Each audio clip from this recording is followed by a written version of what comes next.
week 4 of the fantasy football season. Here's a few running backs I have as sleepers this week. The first running back, Justice Hill of the Baltimore Ravens. So this could be a game script where it actually favors Justice Hill in this one, where Derrick Henry, obviously not a receiving back pretty much at all out of the backfield anymore. He used to be a little bit with the Titans on some screens and wheel routes here and there, but now we really haven't seen it with this Baltimore Raven team. And Justin Hill's that third down, passing downs back. So week 1, he didn't do much. Week 2 versus Cleveland, 3 catches, 18 yards, 3 rushes, 7 yards.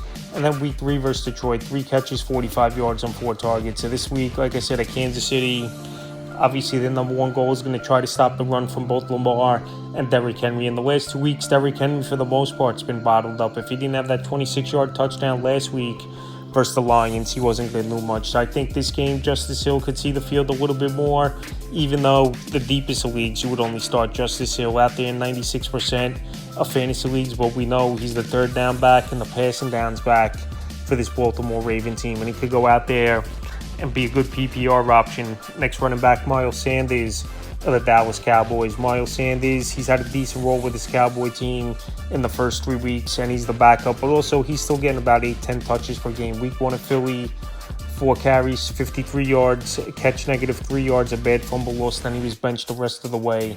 Week 2 versus the Giants, 5 carries, 15 yards, a rushing touchdown, 2 catches, 4 yards. And week 3 at the Bears, 9 carries, 41 yards, 3 catches, 12 yards. So Miles Sanders, he's not totally washed up. He still could go out there. He has a little bit burst, surprisingly, where he's had a lot of knee problems on and off throughout his career. And I think Javonte Williams and Sanders is a good 1-2 combo. But right now, obviously, Sanders is the change of pace back, but he does have a touchdown on the year.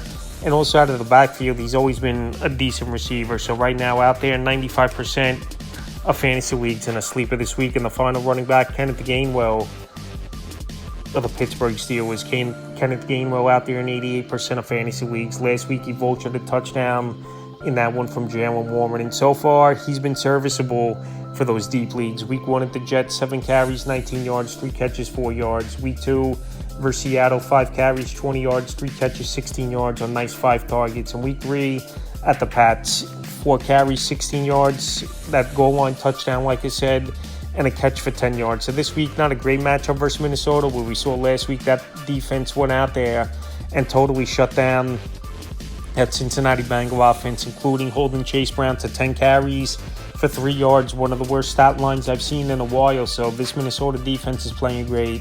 I know Aaron Rodgers he's a smart veteran quarterback where he'll find ways to make things happen even versus a good defense. And this game's in Dublin. Could be a high-scoring game. It wouldn't be surprising at all. So Gainwell in deeper leagues and someone who's obviously touchdown dependent is a sleeper this week. So that's a few running backs I have as sleepers for week 4 of the fantasy football season.